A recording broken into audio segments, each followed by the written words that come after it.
로마서 10장 5절부터 8절의 말씀을 보겠습니다.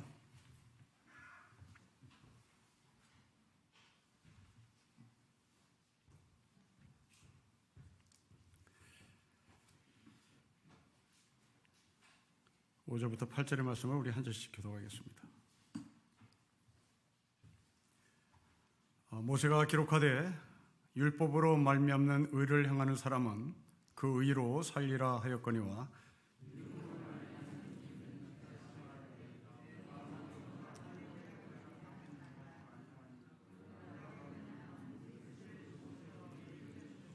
혹은 누가 무적에게 내려가겠느냐 하지 말라 하니 내려가겠느냐 함은 그리스도를 죽은 자 가운데서 모셔 올리는 것이랴.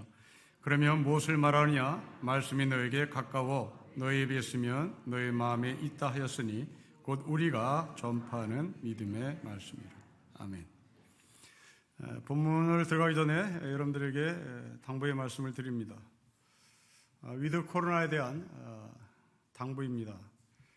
이번 주부터 우리는 예배 공간이 좀 넓어진 것 같습니다. 여러분들이 협조하시고 또 모든 국민들이 협조해서 백신 접종자가 70% 이상이 되었다고 하는 그 결과에 근거한 것입니다. 정말 수고하셨습니다. 이제 다음 달부터 정부는 위드 코로나로 방향을 잡은 것 같습니다. 위드 코로나라는 것은 문자 그대로 코로나와 함께 한다는 말입니다. 이 말을 다시 풀어서 말씀을 드려보면 코로나가 종식이 된 것이 아니라 코로나가 오래 갈 것 같으니 지금까지 방역에 힘쓴 그 모습 그대로 가긴 가겠으나 조금 더 널널하게 가겠다는 말입니다.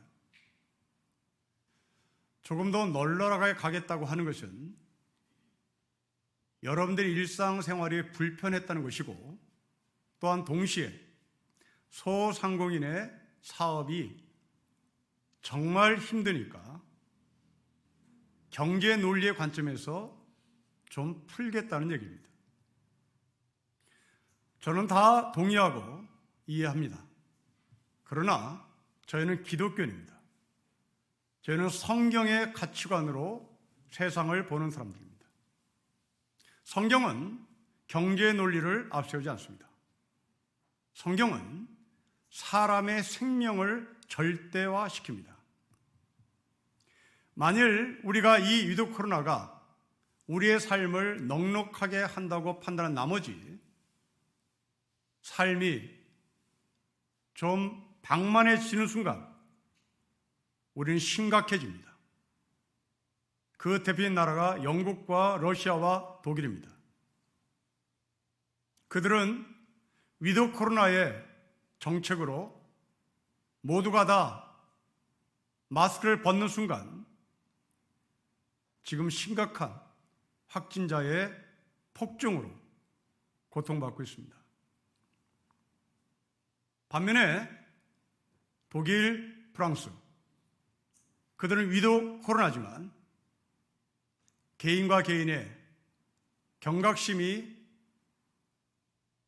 지속되는 말미암아 폭증이 일어나지 않고 있습니다. 의료자들의 예견에 의하면 우리가 영국과 러시아와 독일과 같은 상태로 폭증이 되는 순간 누적 사망자가 5만 명 이상이 될 것이라고 예견합니다. 현재 누적 사망자는 2,700명대입니다. 2,700명대의 누적자가 5만 명으로 폭증된다는 것은 끔찍한 일입니다. 프랑스, 이태리처럼 마스크를 쓰셔야 합니다. 저는 두 가지를 당부드립니다. 꼭 지켜주십시오. 첫째, 백신 미접종자들 이전보다 몇십 배, 몇백 배 조심하셔야 합니다. 백신 미접종자들 위드 코로나라고 마음 느긋하게 먹으면 큰일입니다. 절대로 조심하셔야 합니다. 두 번째로 기침 예절입니다. 기침을 함부로 아무 데서나 하시면 안 됩니다. 기침은 손으로 막아서 해서도 안 됩니다. 손을 막고 기침하는 순간 손에 묻은 바이러스가 상대방과 악수하는 순간 상대방에게 전염될 수 있습니다.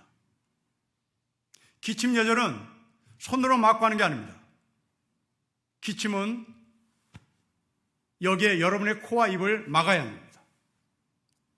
유치부, 유년부, 어린아이들은 본능으로 코를 자기의 팔에 막습니다. 이것은 손에 바이러스가 묻지 않는다는 것이고 비말이 밖으로 튀지 않는다는 것이고 그러고 나요 자기도 보호하고 상대방도 보호하는 훈련입니다. 우리 초등학교 아이들은 본능적으로 이것이 행동으로 나타납니다. 그러나 우리는 이런 훈련을 받아본 적이 없습니다. 의도적으로 하셔야 됩니다. 이제 의도적으로 기침을 할 때 그냥 허공에 대고 기침했다면 큰일 납니다. 손을 막아서도 안 됩니다. 팔로 막으십시오. 신림교회 성도들, 지금까지 한 사람도 확진자가 생기지 않았습니다. 위드 코로나 이후에 우리가 한 사람도 확진자가 생기지 않기를 바라는 마음에서 여러분들에게 당부의 말씀을 드립니다. 백신 접종자, 백신 미접종자 모두 다 조심해야 되지만 백신 미접종자는 이전보다 더 경계해야 되고 더 조심하셔야 합니다. 백신 미접종을 하는 것은 여러분의 권리입니다. 이것이 잘못됐다, 잘했다 아무 의미 없습니다. 이것은 여러분의 권리입니다. 맞지 않아야 할 권리가 여러분에게 있습니다. 그러나 이전보다 더욱더 조심하십시오. 그리고 기침 예절을 의도적으로 팔로 막는 기침의 행동을 여러분들이 해 주시기를 부탁드립니다. 자, 오늘 본문 말씀을 관찰해 보겠습니다. 아마도 여러분들은 6절과 7절을 읽으면서 대단히 혼란스러웠을 겁니다. 읽어도 또 읽어도 무슨 소리인지 모를 정도로 대단히 혼란스럽습니다. 그러나 이것은 그렇게 어려운 말씀 아닙니다. 저하고 본문을 천천히 해석해 보면 정말 단순한 이야기입니다. 자, 오늘 본문을 관찰해 보도록 하겠습니다. 여러분 5절부터 8절의 말씀을 보시면 총 3개의 문단으로 나눌 수 있는데요. 자, 첫째로 5절입니다. 율법으로 말미암는 의 그리고 믿음으로 말미암는 의를 서로 대조시킵니다. 5절과 6절은 의라는 단어를 가지고 율법으로 말미암는 의가 무엇인지 믿음으로 말미암는 의가 무엇인지를 구분합니다. 이어서 우리가 굉장히 난하게 지금 읽은 6절과 7절은 믿음으로 말미암는 의라고 하는 사람들에게 연결되는 이야기입니다. 그리고 8절은 그러니 어떻게 하라고 하는 결론입니다. 5절이 서론이고 문제제기라면 이제 6절과 7절은 본론이겠고요. 그리고 8절은 결론이겠습니다.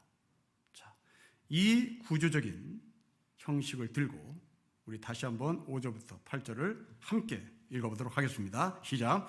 모세가 기록하되 율법으로 말미암는 의를 행하는 사람은 그 의로 살리라 하였거니와 믿음으로 말미암는 의는 이같이 말하되 너의 마음에 누가 하늘에 올라가겠느냐 하지 말라 하니 올라가겠느냐 함은 그리스도를 모셔 내리는 것이요 혹은 누가 무정에게 내려가겠나 하지 말라 하니 내려가겠느냐 함은 그리스도를 죽은 자 가운데서 모셔 올리는 것이라.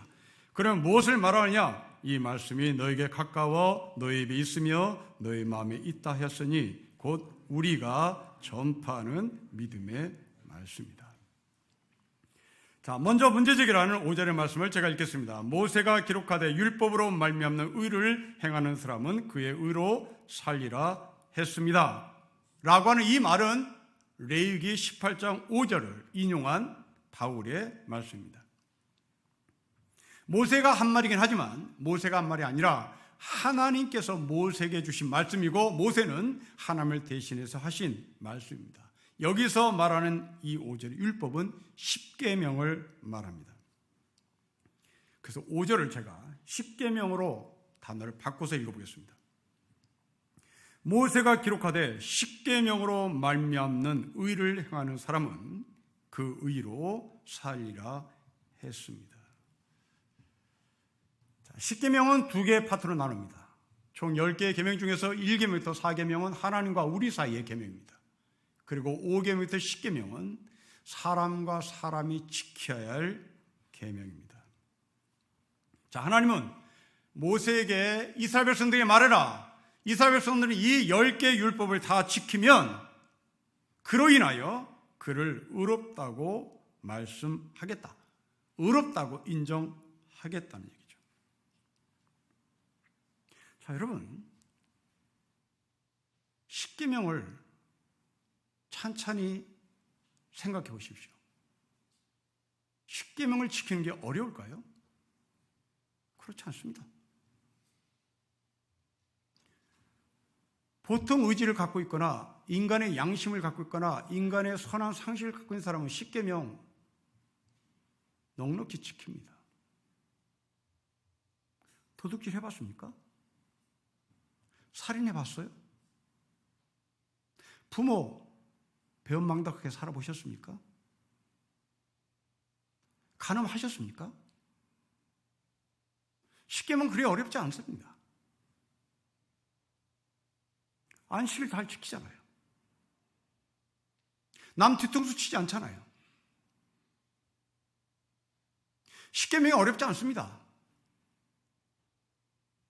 하나님 망령 때 여러분들이 행동한 적이 있습니까? 십계명은 그리 어렵지 않아요. 그런데 이 십계명이 왜 어려울까? 한 부자 청년이 예수님께 찾아와서 나 계명 다 지켰습니다 라고 얘기합니다.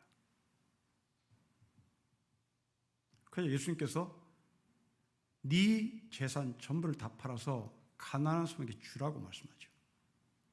여기에 이 부자 청년이 예수의 곁을 떠납니다. 여러분, 왜 이 부자 청년은 예수의 말씀을 듣고 예수의 곁을 떠났을까요? 지금 이 사람이 예수 앞에 의기양양하게 나온 근거는 다른 사람과 비교해서 내가 계명을, 율법을 지켰다고는 비교 우위에 근거해서 나온 겁니다. 여러분, 우리는 착한 사람의 근거가 절대 선에 두지 않습니다. 저 사람보다 조금 착한 사람이죠. 우리는 늘 비교 우위에 있는 사람을 착한 사람이라고 합니다. 절대 착한 사람이 아니라 남들보다 덜 거짓말한 사람. 미국 신학자 라이언롤드 리버가 디트로이트라고 하는 우리나라에 얘기하면 구로공단 같은 곳에서 목회를 하신 목사님입니다. 대통령을 뽑을 때마다 이 디트로이트의 노동자들이 투표할 생각을 안 하는 거예요. 다 그 사람이 그 사람이지. 언제 우리한테 해준 적 있냐? 이게 선거에 무관심한 디트로이트의 노동자들이었습니다. 여기서 목회하신 이 라이언 리버가 노동자들에게 권면합니다. 다 인정한다. 다 인정한다. 그러나 그 중에 요만큼 착한 사람이 있을 것이다. 그 중에 눈곱만큼 착한 사람이 있을 것이다. 그 사람에게 표를 던져야 된다. 그래야 우리의 권리는 요만큼 발전하는 것이다. 당신들이 투표에 무관심하는 순간 기득권자들이 열심히 투표한다. 그 기득권자들이 열심히 투표해서 기득권을 계속 유지해 간다. 그러면 당신들은 계속 손해만 본다. 그러니 둘 중에 누군가가 더 좀 착한 사람인가를 찾아서 그 사람에게 투표해야 된다. 저는 여러분들에게 대통령을 뽑는 입장을 그렇게 말씀드리고 싶습니다. 다 그놈이 그놈이지. 네, 그놈이 그놈입니다. 그래서 우리가 투표를 하지 않는 순간 기득권자들은 지금까지 또 밟고 밟은 그 사람들은 죽어라고 투표할 것입니다. 그리고 그들의 기득권을 유지할 것입니다. 그런 순간 우리는 또 뺏기는 거죠. 찾으십시오. 도토리 키재기 속에서 조금 나은 사람. 여러분, 이게 세상입니다. 그런데 예수님은 절대선을 요구하는 거죠. 그 절대선이란 뭘까? 나 가늠하지 않았어요. 나 살인하지 않았어요. 이게 바리새인들이 예수 앞에 와서 당당히 이야기하는 것이고, 부자 청년이 나 다른 사람보다 비교 우위에 있는 율법을 지킨 사람입니다 라고 얘기한 것입니다. 이때 예수님이 뭐라고 말씀하십니까? 가늠하지 않았다고 말하는 사람아, 너가 여인을 보고 음욕을 품었다면 이미 가늠한 것이다. 너가 살인하지 않았다고 말하냐? 너가 사람을 보고 미움을 가졌다면 이미 살인을 한 것인 겁니다.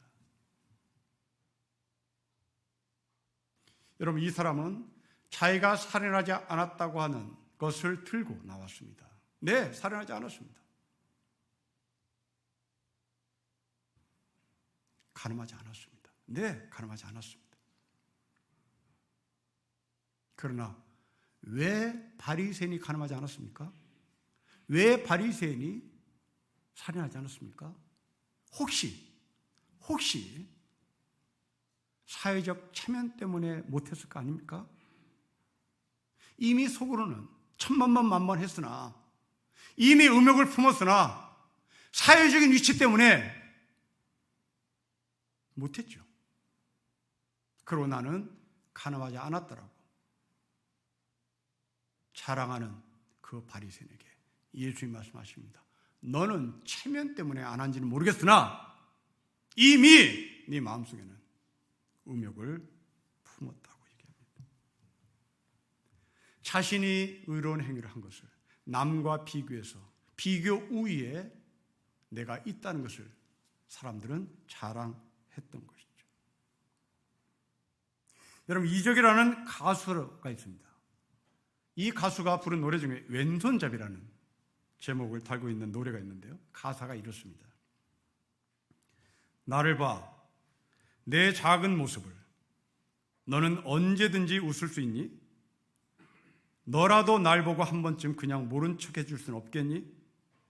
하지만 때론 세상이 뒤집어진다고, 나 같은 아이 한둘이 어지럽힌다고, 모두 다 똑같은 손을 들어야 한다고 그런 눈으로 욕하지 마. 나는 아무것도 망치지 않아. 나는 왼손잡이야. 오른손잡이가 왼손잡이를 손가락질한 것이죠. 비교 우위에 있는 사람이 자기보다 낮은 사람을 향해서 정죄한 것이죠. 여기에 이재현의 가수는 저항한 겁니다. 그런데 이 왼손잡이가 단순한 왼손잡이가 아니라 사상으로 연결해 보십시오. 좌파를 빨갱이라고 말하는 사람들아, 그럼 우파는 절대 선이냐? 이 말이죠.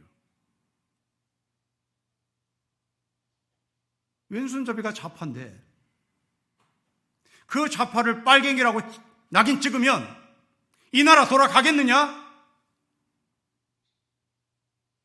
오른손잡이가 절대 선이냐? 우파가 절대 선이냐? 그렇다고 치자. 그러면 전두환은 좌파냐 우파냐? 광주 시민을 그렇게 죽인 전두환은 좌파입니까 우파입니까?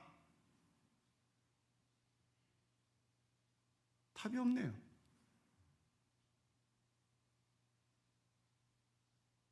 우리는 늘 항상 이렇게 비교 우위에 서서 나는 오른손잡이니까 왼손잡이를 좌파로 찍겠어.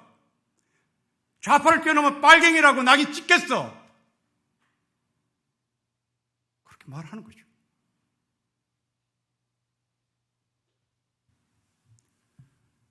예수님은 이런 사람들에게 책망합니다. 네가 비록 오른손잡이라 할지라도, 네가 비록 왼손잡이라 할지라도 그것 가지고 자라는 순간 너는 율법을 범하는 사람이라고 얘기합니다. 우리는 새벽마다 말씀을 나누고 있는 욥기를 생각해 보십시오. 욥의 친구들이 욥에게 하는 말은 어디 하나 틀린 말이 하나도 없습니다. 그런데 왜 성경은 욥의 친구들을 책망합니까? 몸이 아파서 쓰러져 있는 그 욥에게 욥의 친구들의 말이 먹히겠습니까? 지금 욥에게 필요한 것은 네가 지은 죄 때문에 아픈 것이다라고 하는 것이 눈에 들어오는 것이 아니라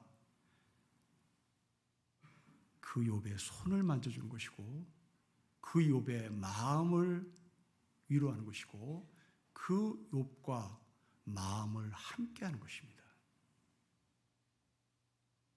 지금 욥의 친구는 욥하고 가장 가까이 있는 사람이었으나 마음은 천리말리 멀리 있었던 사람입니다. 지 아무리 죽불에 떨어질 사람이라 할지라도 살려놓고 봐야 되는 거 아닙니까? 그런데 욥의 친구들은 살려놓고 보자고 하는 인간의 최선의 양심과 인간의 최선의 예의가 있는 것이 아니라 자기가 갖고 있는 신학적 지식으로 욥을 판단했던 것이죠. 2015년 새해 벽두에 인도네시아의 한 섬에서 해일이 일어났습니다. 8만 5천 명이 죽었습니다. 지금부터 6년 전밖에 되지 않았습니다. 이때 한 대형교회 목사가 주일 설교에 하나님의 심판에 대한 설교를 했습니다.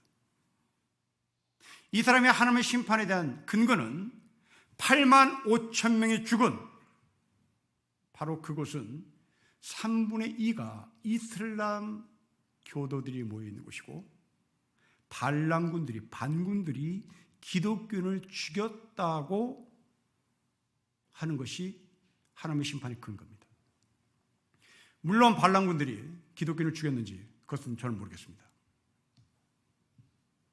저는 하나님의 심판을 믿습니다. 그러나 8만 5천 명이 죽은 그 현실 앞에 목사가 이런 설교를 할 수 있겠는가라는 질문을 우리는 하셔야 되는 겁니다. 목사는 생명을 존중하는 철학이 머리부터 발끝까지 도배가 되어 있는 사람입니다. 그것을 요구받는 사람입니다.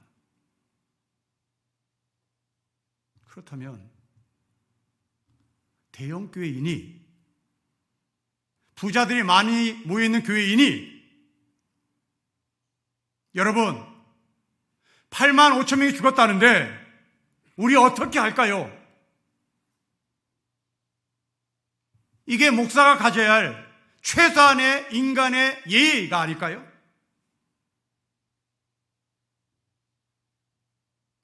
자기가 믿고 있는 그 기독교 신앙이 다른 사람보다 우위에 있다고 하는 것을 근거로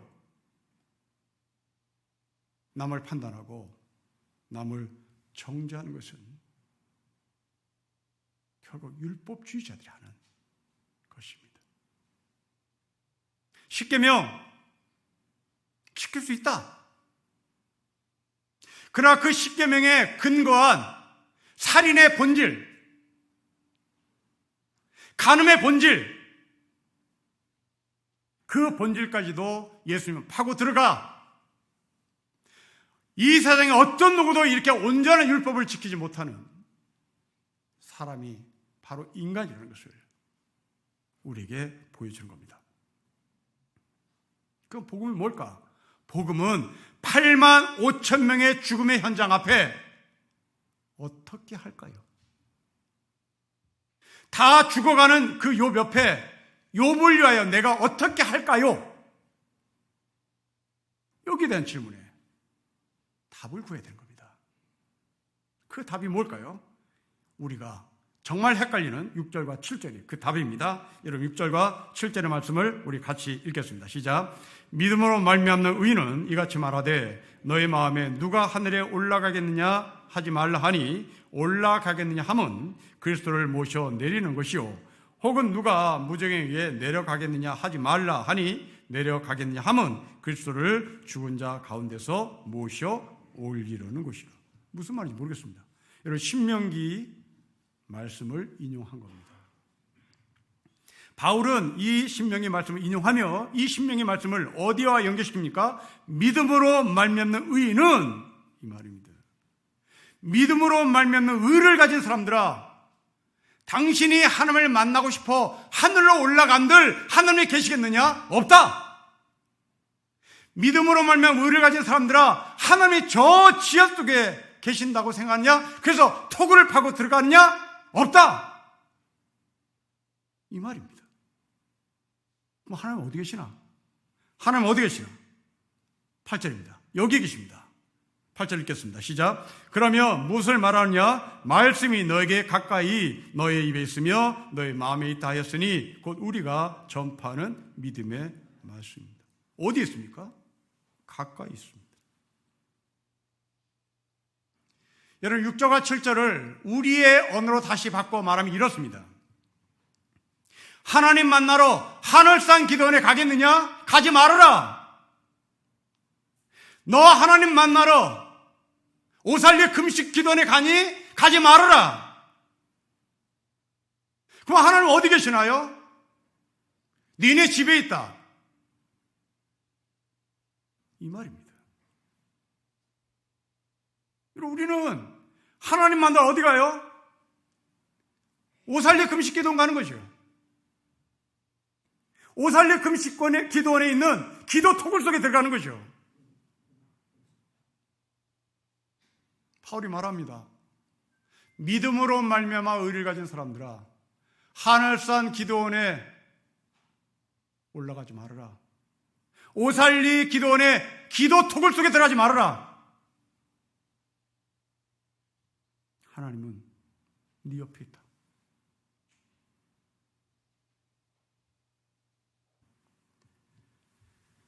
여러분 출애굽의 하나님을 보십시오. 구원의 하나님입니다. 그 구원의 하나님이 출애굽을 인도해 나가십니다. 그 하나님 어디 계십니까?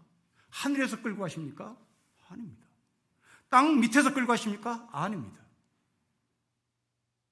출애굽의 하나님, 구원의 하나님은 이스라엘 백성들과 함께 구름 기둥과 불 기둥으로 인도하십니다. 만나와 메추라기로 함께 인도하십니다. 이스라엘 백성들아, 광야의 하늘로 올라가지 말아라. 이스라엘 백성들아, 광야 밑에 땅굴을 파고 거기서 돛 닦지 말아라. 너의 삶과 함께 하시는 하나님이 너희를 인도해 나가시는 것이죠. 여러분, 원효대사를 기억할 것입니다. 원효대사가 부처의 뜻을 깊이 알고자 유학을 가고 싶었죠.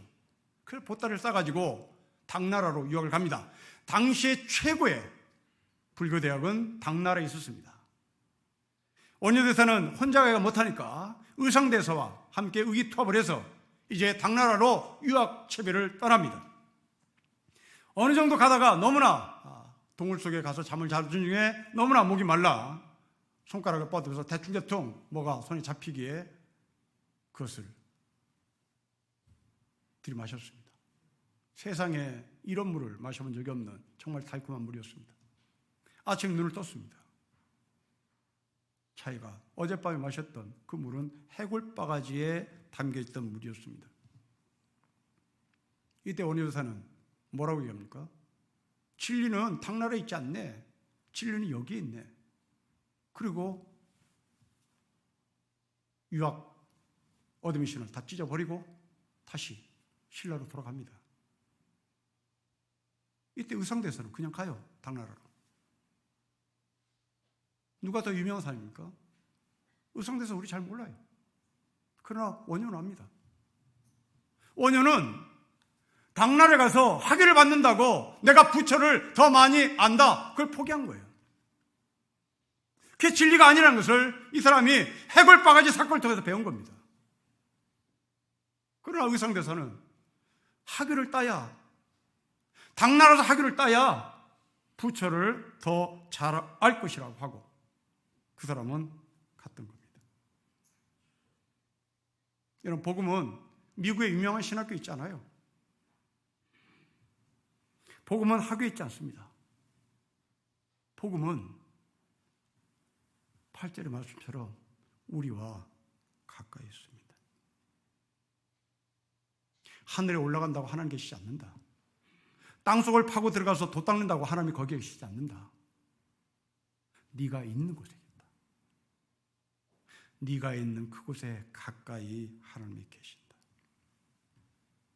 욥의 친구들은 욥과 물리적으로 가장 가까이 있었음에도 불구하고 하나님처럼 하늘의 자리를 부르고 이 땅에 내려오셔서 우리와 함께한 그 마음을 이들은 갖고 있지 못했습니다. 결국 십계명을 지킨 친구들 같이 보였으나 그들의 마음속에는 나는 욥과 같은 사람이 아니야. 자기가 비교 우위에 있다는 것을 자랑하며 욥과는 정말 거리가 먼 마음의 자리를 두고 있었습니다. 여러분, 지금 우리는 하나님 앞에 있습니다. 전 여러분에게 거듭 말씀드립니다. 지금 우리는 하나님 앞에 있습니다.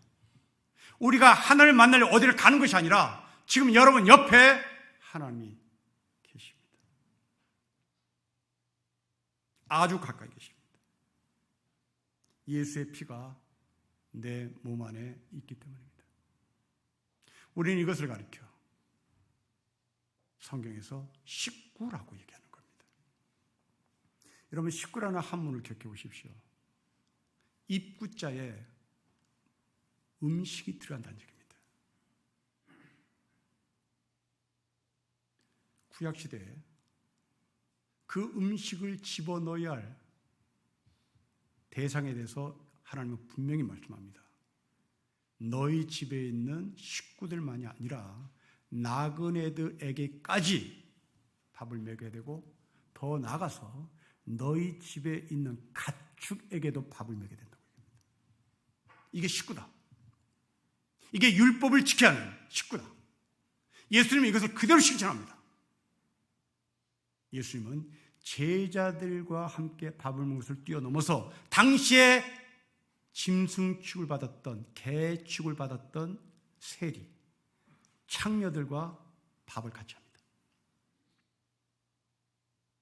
여러분, 성경은 예수님이 제자들과 식사했다는 말을 하지 않습니다. 밥을 같이 먹었다고 합니다. 여러분, 회사에서 점심시간에 여러분들이 할 일은 식사 시간에 식사를 하는 겁니다. 먹는 일입니다. 이것도 일입니다.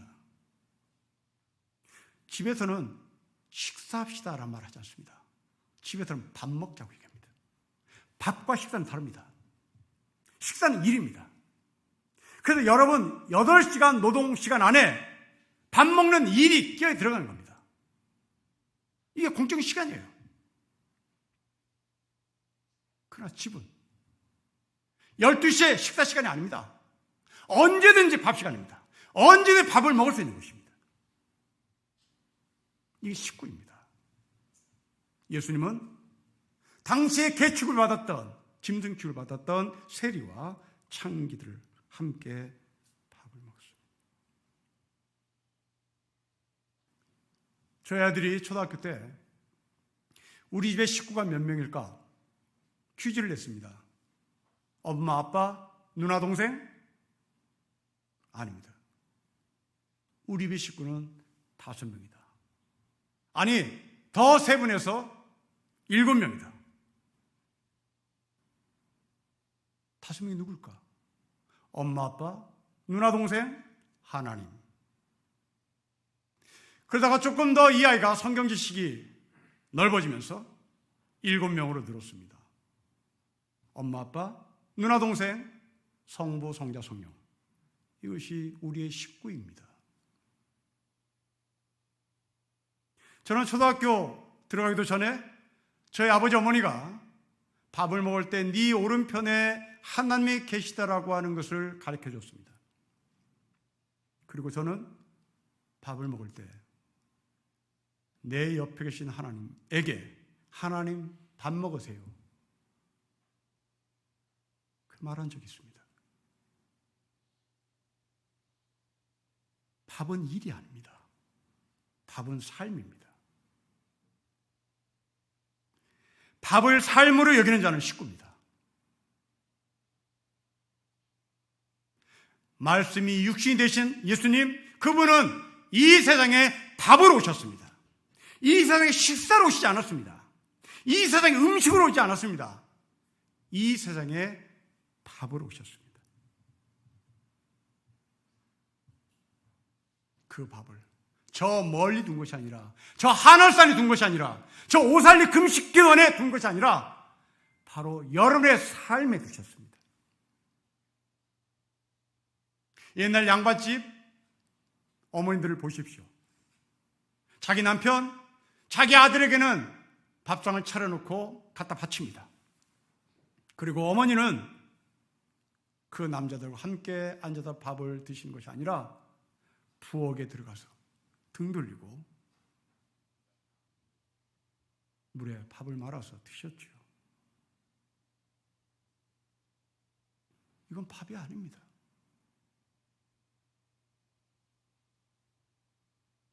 지금 대명천지에 이런 남자는 없겠죠. 그러나 불과 몇십 년 전까지 해도 우리는 이런 삶을 살았습니다. 이건 밥이 아니었어요. 예수님은 우리와 식사하자고 말씀하지 않습니다. 식사를 일로 보지 않았단 말입니다. 삶으로 봤고, 그러기에 식구로서 예수님은 제자들과 함께, 세리와 창기들과 함께 밥을 먹은 겁니다. 자, 그러면 어떻게 살아야 합니까? 이런 8절 말씀을 다시 우리 읽어보겠습니다. 시작. 그러면 무엇을 말하냐? 말씀이 너에게 가까워 너의 입에 있으며 너의 마음에 있다 하였으니 곧 우리가 전파하는 믿음의 말씀입니다. 그러니 가까이 하는 것, 바로 그것입니다. 가족끼리 헤어지지 않고 사는 것, 남편과 아내가 등 돌리며 사는 것이 아닌 함께 밥을 먹는 부부,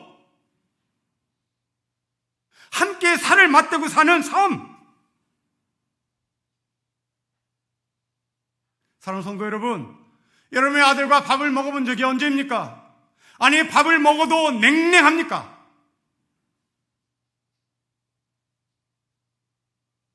식사입니까? 밥입니까? 복음서에 나오는 수로보니의 여인의 이야기를 들어보십시오. 이 여인의 딸이 아픕니다. 맨걸음에 달려나온 이 여자가 예수의 무릎을 꿇습니다. 내 딸 좀 살려달라고. 이때 예수님이 말합니다. 개에게는 우리가 먹는 음식 줄 수 없다. 그러자 여인이 간청합니다. 밥상에서 떨어진 개라도 나는 좋으니 그것을 먹겠습니다. 여러분, 왜 이 여자가 자신을 개라고 말씀하시는 예수의 말씀에 동의합니까? 그렇습니다. 아파 힘들어하는 내 딸이 일어나서 나와 함께 밥 좀 먹어봤으면 좋겠다는 겁니다. 사랑입니다. 밥은 사랑에 근거하는 겁니다. 예수님, 내 딸이 죽기 전에 일어나서 나하고 밥 좀 먹어봤으면 좋겠어요. 밥 먹을 수 있는 기회 한번 주세요. 내가 개란 소리를 들어줬습니다. 딸을 향한 사랑이 자기를 향하여 개라고 말하는 예수의 말에 좋습니다. 사랑입니다. 사랑은 우리의 수모를 수모로 엮여지지 않아요. 사랑하는 대상이 있으면 누가 손가락질해도 그것에 우리의 삶을 맡기지 않습니다. 오직 사랑으로 뚫고 나가요. 사랑이 없는 함께함 아무것도 아닙니다. 욥의 친구들은 논리는 있었고 지식은 풍성했고 따지는 것은 정확했으나 아파 누워있는 욥을 향한 사랑이 없었습니다. 사랑하는 성도 여러분, 여러분의 가정은 어떻습니까? 그리고 우리 교회는 어떻습니까? 많은 사람들이 교회 안에서 익명으로 머물고 싶어하는 인상을 받습니다. 한편은 누군가와 친밀한 교제를 하기를 원하지만 또 한편으로는 엮이기 싫어서 그런 것 같습니다. 프라이버시가 침해당한 것 같은 염려가 여러분에게 있기 때문에 그럴 것입니다. 그러나 여러분, 가까이 하는 삶을 소홀히 하는 순간 우리는 복음과 멀어질 수 있다는 것을 기억하셔야 합니다. 하나님이 주신 값비싼 은총을 성도와 성도가 서로 함께하면서 경험하셔야 되는 겁니다. 성도가 관계가 멀어지면 멀어질수록 이 값비싼 은총에 대한 무게가 나한테 그렇게 강하게 오지 않을 수가 있기 때문입니다. 우리는 초대교회 이 밥먹음에 대해서 찬양합니다. 그러나 여러분, 우리는 초대교회 밥먹음을 찬양할 사람들이 아닙니다. 우리는 초대교회처럼 밥을 먹어야 되는 겁니다. 서로 다른 인종, 서로 다른 민족, 심지어 거기는 원수까지도 있었으나 그들과 함께 밥을 먹었습니다. 초대교회는 복음을 독점하지 않았습니다. 복음을 통제하지 않았습니다. 복음으로 세상 권력을 소유하지 않았습니다. 사랑했습니다. 여러분 가정이 식사 시간인지 밥 먹는 시간인지를 구별할 수 있었으면 좋겠습니다. 우리 젊은이들이 그토록 가고 싶은 직장이 가까이 있었으면 좋겠습니다. 스펙이 높아야 저 하늘 기업을 얻는다. 너는 스펙이 없으니 저 지하 그지 같은 직장으로 들어가라. 이런 구조 속에서 아이들이 하고 싶은 일이 복음의 근거에서 가까이 있었으면 얼마나 좋을까요? 여러분이 가고 싶은, 여러분들이 소유하고 싶은 집이 저 천당 밑에 분당에 있는 것이 아니라 우리의 삶에 가까이 있었으면 얼마나 좋겠습니까? 여러분들 살고 싶은 그 집이 반 지하 셋방에 있는 것이 아니라 누구나 다 쉽게 정직하게 일을 하면 집을 소유할 수 있다고 하는 세상으로 바뀌었으면 얼마나 좋겠습니까? 복음은 저 멀리 있지 않습니다. 가까이 있습니다. 여러분 가정에 이 복음이 있었으면 좋겠습니다. 그리고 우리 교회 또한 한국 사회에 이렇게 함께 하시는 하나님이 가까이 있어 빈부격차가 하늘을 찌르는 이 무시무시한 세상에서 우리가 같이 살고 함께 사는 세상으로 바꿔나가고 개혁해 나가고 우리가 힘써 노력했으면 좋겠습니다. 이제 여러분들은 대통령 선거에 눈과 귀가 집중될 것입니다. 도토리 기저귀 속에 조금 난 사람, 그 사람에게 표를 던지십시오. 그래서 기득권자들에게 또 짓밟히고 손해보고 우리 자녀들 앞길을 망치는 잘못된 선택을 하지 마십시오. 역사를 주관하시는 하나님은 이전보다 더 나은 삶으로 나갈 수 있도록 깨어있는 하늘의 백성들을 사용하실 것을 믿으며 여러분이 그런 사람인 것을 주 이름으로 축복합니다. 기도하겠습니다. 아버지 하나님, 많이 배운 사람이 하나님을 알 것이다, 적게 배운 사람이 하나님을 모를 것이다가 아니라 하나님은 상관없이 우리 곁에 계시는 우리의 아버지신 것을 굳게 믿습니다. 나와 함께 하시는 하나님이 사랑 때문에 내 옆에 계신 것을 믿습니다. 우리 신령교회, 우리 신령교 성도들의 가정, 가까이 계시는, 우리와 함께 계시는 그 하나님의 복음의 충만함이 넘치게 하옵소서. 예수 그리스도의 이름으로 기도합니다. 아멘. 주신 말씀을 생각